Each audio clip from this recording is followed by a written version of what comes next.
a gente aqui na Sagres. Bom dia. Bom dia, Rubens. Bom dia. Eu que agradeço aí o carinho, a atenção de vocês, a oportunidade de estar aqui falando com vocês e levando a nossa mensagem aí para os goianos, né, para as goianas que tanto estão precisando aí se envolver com a política para a gente fazer algo diferente aí nesse ano, né? Então eu que agradeço aí a todos vocês, a Cileide e a todos os ouvintes da rádio, tá bom?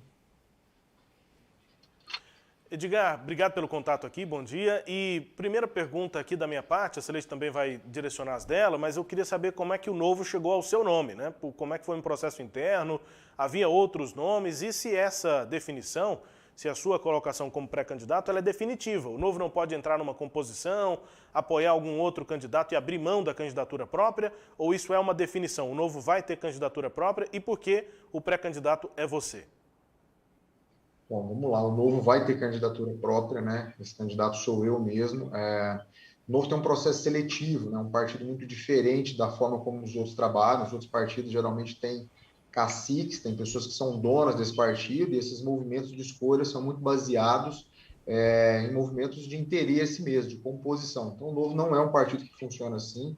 Nós não vamos fazer nenhuma composição aqui no Estado, nem em nível federal. Nós temos candidatos próprios. Existe no Novo um processo seletivo que é bastante longo, envolve várias etapas. Então, assim, eu estou envolvido nesse processo seletivo desde setembro do ano passado, e esse processo vem culminando com vários nomes, tinham vários nomes que estavam sendo cogitados, mas acabou que se fechou no meu nome nesse ano, em função, né, de toda a história que a gente tem. Então, sou professor por mais de 12 anos, eu tenho uma vida muito engajada em vários projetos sociais, sou um empresário da área de tecnologia, minha empresa tem projetos no país inteiro. Um dos maiores projetos educacionais do ano passado, que aconteceu no Brasil, que foi na Universidade Virtual de São Paulo, um projeto de um impacto absurdo na educação lá de São Paulo, foi feito pela minha empresa, né, que é a Otimize TI, Otimize e um TI ali, só para ficar no seu radar aí.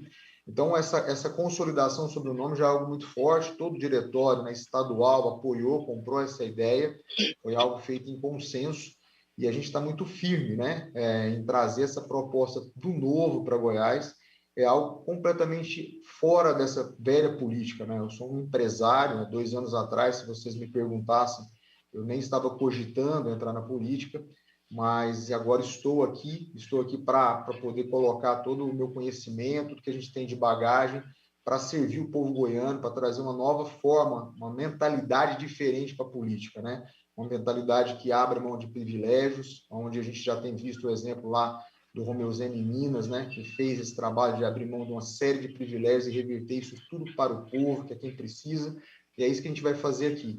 Nós somos empreendedores, então o foco é trazer visão de gestão, visão de eficiência, visão de modernidade, de digitalização, de simplificação de processos, de abrir mão de privilégio. Nós não vamos morar em Palácio da Esmeralda, queremos abrir o Palácio da Esmeralda para fazer uma escola, um lugar de educação lá para nossas crianças, para a gente entender que um homem público, um servidor público acima de tudo, jamais está lá para ser servido por 20, 30 funcionários, e sim está lá para servir as pessoas. A gente tem exemplos no mundo inteiro. Nós temos Angela Merkel, por exemplo, a mulher mais poderosa do mundo. Ela nunca mudou do apartamento dela, fazia as compras do supermercado dela. É esse tipo de exemplo que a gente quer trazer aqui. O povo goiano está passando por necessidades, a geladeira do goiano está vazia, as pessoas não conseguem abastecer um carro, estão passando por dificuldades severas, metade dos goianos não estão conseguindo comer carne vermelha, e as pessoas vivem ainda numa fantasia de políticos que vivem cercados de privilégios, de coisas que são um absurdo. Então, o Novo é um exemplo de partido, é o único exemplo, o único partido que dá esse exemplo real de abrir mão de privilégios em todas as áreas. Nós temos 55 mandatários no país, 0 casos de corrupção. Todos os 55 abriram mão de todos os privilégios que tinham à sua disposição. Nós temos mais de 126 milhões de reais em economização só na Câmara, com os deputados federais do Novo. Então, é um partido diferente, um partido realmente que pensa no social, que pensa nas pessoas. Para isso, corta na própria carne esses privilégios para dar o exemplo. Então, é isso que a gente quer começar a trazer para Goiás. O meu nome é certo, a gente não vai fazer colisão, não é a nossa intenção, muito pelo contrário. Nós temos um pacote, nós temos uma visão para o estado de Goiás, e é essa visão que a gente quer entregar, e eu tenho certeza, confiança plena, que o povo goiano, assim como o povo mineiro fez uma mudança muito forte nas últimas eleições para Minas, e Zema está fazendo um trabalho muito especial lá, chegou a atingir lá quase 80% de aprovação. A gente quer fazer a mesma coisa, eu acho que o povo está ansioso por novos ares e precisa de uma nova mentalidade na política, né? Edgar, um dos pontos de discussão nessa eleição é a avaliação do governo de Ronaldo Caiado, né? Primeiro mandato, é um candidato à reeleição e a eleição que tem uma busca por reeleição acaba tendo esse tom, né? Meio plebiscitário, quase não saiu a palavra plebiscito. Mas tem essa avaliação da população se está gostando ou não da atual gestão. Como é que o senhor se posiciona em relação a essa gestão? E um outro ponto de discurso, né, de debate nessa eleição, é a comparação desse governo com o governo passado, o PSDB, que ficou 20 anos no poder. Como é que o Novo se posiciona sobre a situação atual do Estado, o atual governo e também o governo que comandou o Estado por 20 anos e terminou em 2018? Bom, o Ronaldo Caiado tem feito um trabalho em algumas áreas que são importantes e a gente tem, como político, já aprender a reconhecer aquilo que foi de bem feito, a gente não pode destruir aquilo que foi construído. Então, o Ronaldo Caiado foi aquele cara que trouxe um controle fiscal para o Estado, um controle das contas públicas foi muito importante. Isso é vital em qualquer gestão. A gente vai gerenciar a nossa casa, nós temos um salário, tem que conseguir gastar dentro do meu salário. Todos os governos passados, a herança que foi deixada nesse Estado, né, pelos partidos antigos, foi de um total desordem, caos, dívidas que são bilionárias e que até hoje estão sendo tentadas ser gerenciadas, né? Então, a gente foi gerenciado por muitos anos por um governo totalmente sem gestão, sem visão, que usava a máquina para benefícios próprios e de grupos específicos. Ou seja, o Estado de Goiás foi roubado, ele foi sucateado ao longo de muitos anos. O Caiado, por um lado, teve essa posição de fazer essa gestão financeira, o que é positivo, porém é um governo extremamente medíocre, ele não consegue trazer políticas avançadas para o Estado. Eu costumo dizer que eu olho para o Estado de Goiás, é como se fosse um passarinho preso numa gaiola. A gente não consegue voar, a gente não tem um projeto de visão, a gente não consegue enxergar no governo atual uma visão para a indústria, uma visão para o agronegócio, uma visão para a educação. A gente perdeu em transparência, não existem números de gestão, a gente não consegue enxergar os números do Estado de Goiás como enxergavam antigamente. Então, vários institutos que faziam isso, as informações foram se perdendo. Então, do ponto de vista de controle fiscal, o Caiado deu um passo, mas é muito pouco, muito pouco. Eu viajo o Brasil todo e eu falo com toda certeza, o goiano está pronto, o Goiás está pronto para explodir, para ser uma referência nacional em vários aspectos. Vou dar um exemplo de Santa Catarina, por exemplo, é um estado que tem uma população similar à nossa, eles são muito menores territorialmente, eles não têm agronegócio, que é uma potência mundial, para vocês terem uma ideia, o centro-oeste aqui, a nossa agricultura é a maior referência no mundo em agricultura nos trópicos, então nós temos uma referência absurda sobre a agricultura, porém o nosso estado tem um PIB o Santa Catarina tem um PIB 55% superior ao de Goiás. Você vai em Santa Catarina, se você for lá, você fica impactado como as pessoas lá têm um poder de compra maior, como o estado está pujante e Goiás está tão aquém, mesmo tendo um potencial absurdo. Então, o Ronaldo Caiado, no governo dele, a verdade é que é um governo sem visão, é um governo medíocre, ele não tem projetos de médio e longo prazo para o estado de Goiás e o povo goiano tem sofrido com uma série de mentiras, onde se vende, né, uma condição que a coisa está tudo bem, que as coisas estão boas, enquanto, na verdade, as pessoas estão passando por severas dificuldades. As pessoas perderam a sensibilidade, eu digo, na política, com quem realmente vive, com quem trabalha. As pessoas não enxergam hoje o que é a realidade das pessoas, né? Então, eu estava conversando essa semana com um rapaz que vende frango lá perto de casa, eu compro sempre dele lá, e ele falava, eu vendia 750 frangos, Edgar, agora eu estou vendendo 200 frangos no final de semana. As pessoas que compram frango, a gente sabe que já é uma carne barata para alimentar a família. Se você vendia 750 e agora está vendendo 200, significa que 500 e poucas famílias que compravam esse alimento ali não conseguem comprar mais. Então, a gente vive uma realidade de caos mesmo, até a Cilei estava comentando sobre a política de preço da Petrobras agora de uma forma muito sábia, e é isso mesmo, não adianta querer controlar preço na marra, você tem que criar competitividade no mercado. Por que a Petrobras tem lucros tão absurdos e ela não é pressionada a ter preços efetivos? Porque não tem competição, você não tem concorrência, você vai num país de primeiro mundo, existem diversas empresas atuando naquilo ali, e você faz com que aquela competição gere um preço muito mais competitivo, e obviamente a margem de lucro acaba, você gera empregos, você tem uma nova mentalidade nisso, né? Então, a gente tem que entender que um governo, a ferramenta mais poderosa que um governador tem na mão é a capacidade dele de comunicar uma visão. Então, quando eu assumo um cargo de liderança, e todo líder tem que entender isso, ele tem que comunicar uma visão. Quando eu olho para nossos governantes, aí eu pego todos que já governaram Goiás, nunca se trouxe uma visão real para o estado de Goiás e nunca tivemos um líder capaz de comunicar essa visão, ou seja, de levar essa visão para as pessoas, para que as pessoas se sintam motivadas, para que elas se sintam fortalecidas, empoderadas em lutar por algo novo, por algo que seja transformador. E é isso que a gente quer fazer no Novo. Edgar Diniz, pré-candidato ao governo de Goiás pelo Partido Novo.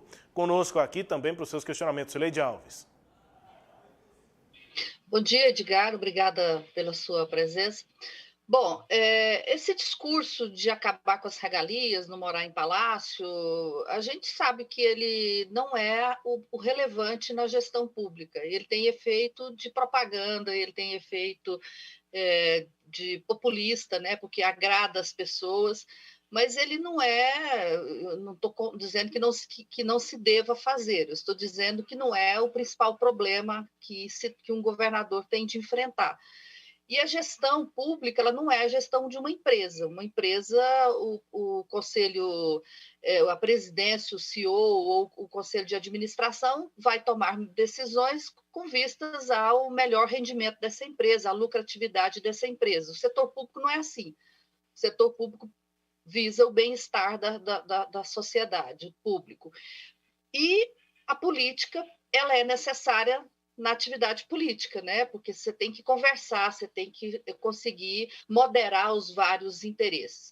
Eu estou dizendo tudo isso para chegar no ponto que eu gostaria de chegar, que é o seguinte: o governador de Minas Gerais, o Zema, ele não conseguiu, naquilo que dependia dele, ele tomou as decisões, mas ele não conseguiu até hoje o respaldo da Assembleia Legislativa para as medidas necessárias para adesão ao plano de responsabilidade fiscal que o Estado de Minas pleiteia, né? Goiás, que tem um governador que é da política antiga, digamos assim, conseguiu fazer todas as conversas na Assembleia, no Poder Legislativo, no Poder Judiciário, nos demais poderes, para aprovar essa adesão ao regime de recuperação fiscal.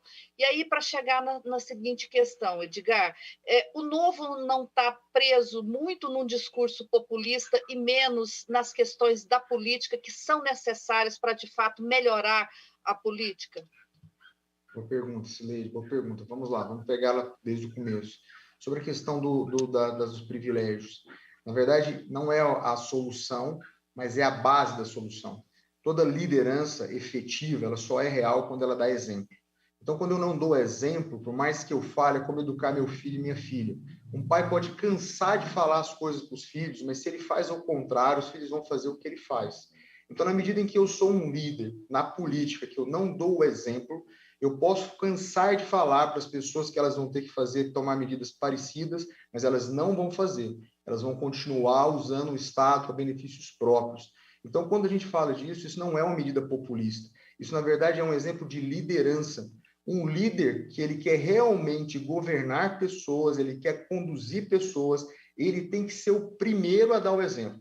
Se eu não dou o exemplo, é como criar filhos. Eu tenho 2 filhos, o Davi de 4, a Valentina de 11, ela é 12, e não tem conversa. Eu posso cansar de falar para eles as coisas, se eu faço uma coisa errada, eles vão achar que aquilo ali é a ação que vale. Então, é por isso que a gente olha para a política do mundo e as pessoas dão um exemplo. O exemplo é a base que convence mais do que qualquer coisa. Então, isso não é uma medida populista. Isso é exemplo de liderança, porque nós iremos cobrar a mesma coisa. Isso é um primeiro passo. O segundo passo, que você falou sobre gestão, a gestão realmente ela é efetiva em qualquer lugar. Gestão, no fundo, para quem estuda, entende disso, é lidar com pessoas. Tudo se resume a lidar com pessoas. A você preparar as pessoas, instruir as pessoas, mostrar uma visão, um norte para as pessoas, criar as condições para que isso aconteça.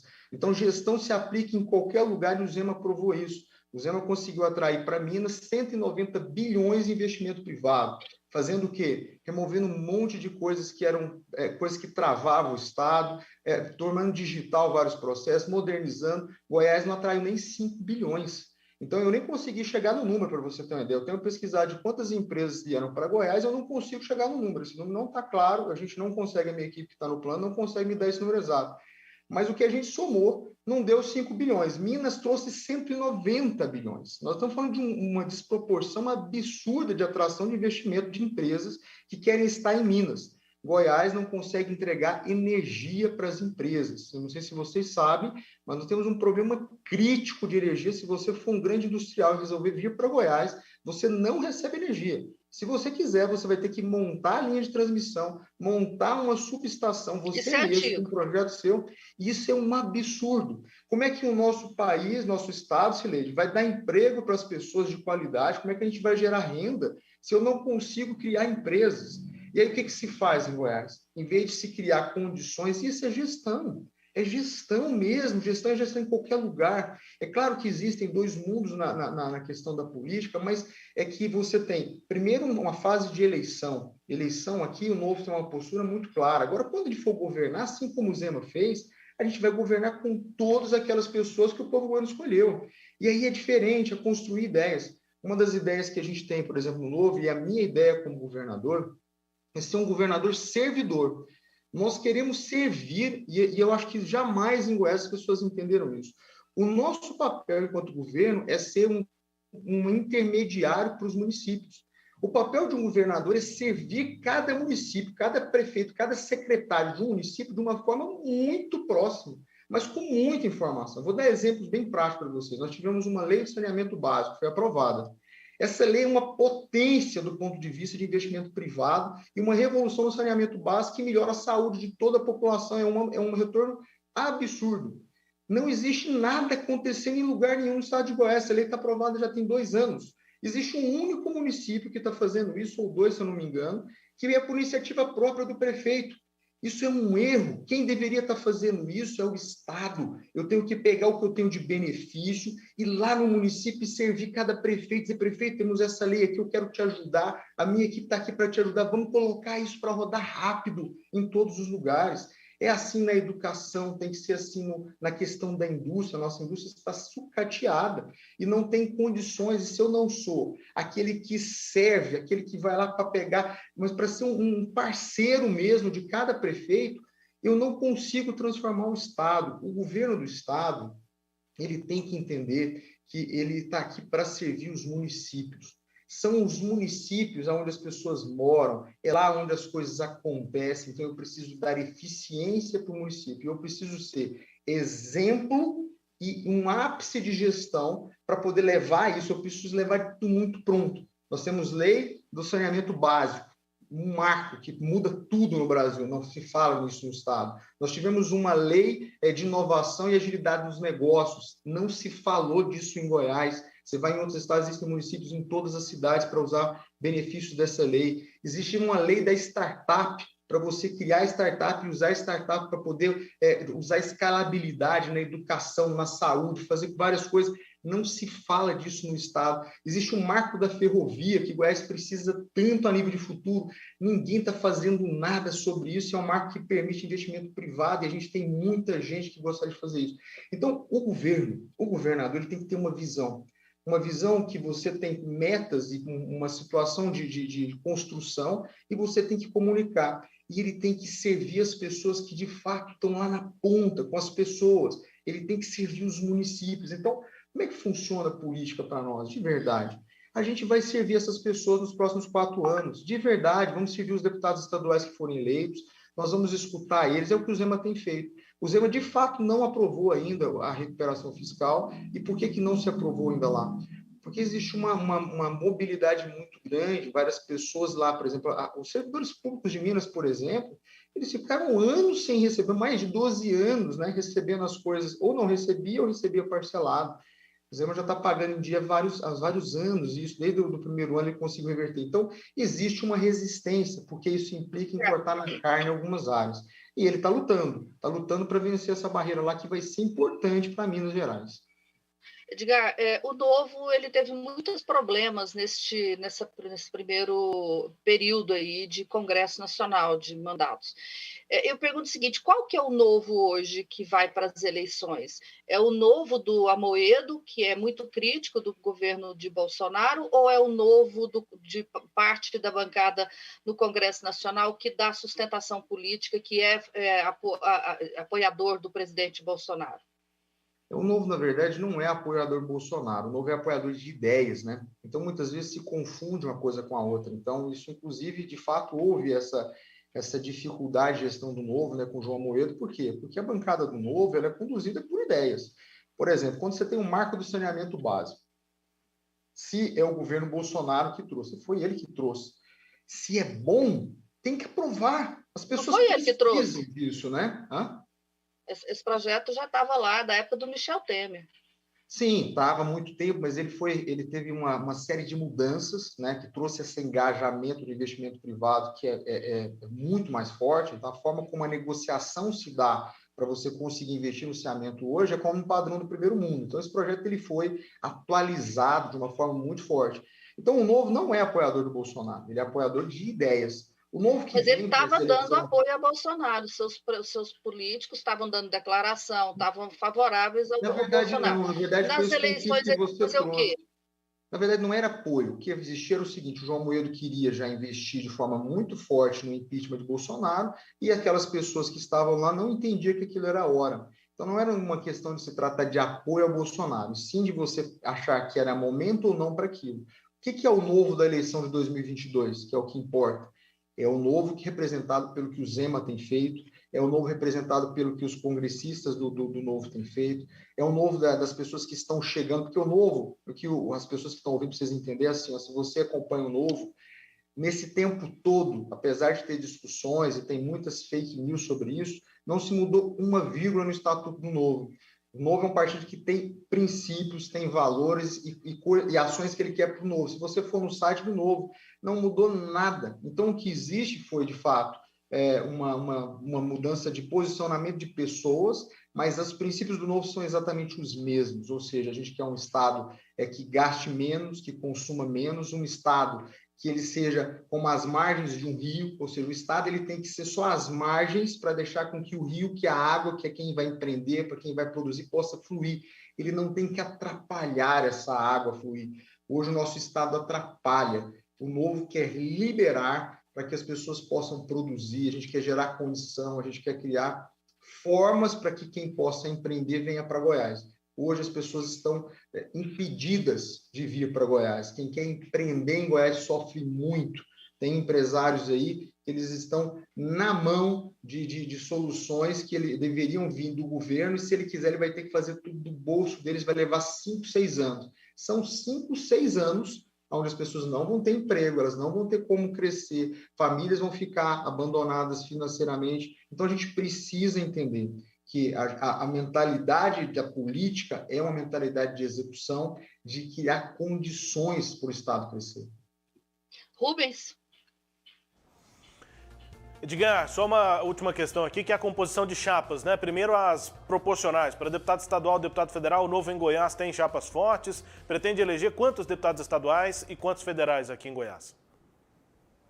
Temos uma chapa muito forte, está sendo uma das coisas muito bacanas desse ano, que na eleição passada, né, Rubens, a gente não trouxe cargos majoritários, e isso aí acaba que não gera uma união que precisa. Então, o fato da gente tem gerado uma conexão muito poderosa. Então, nós vamos vir com chapa completa para deputados federais.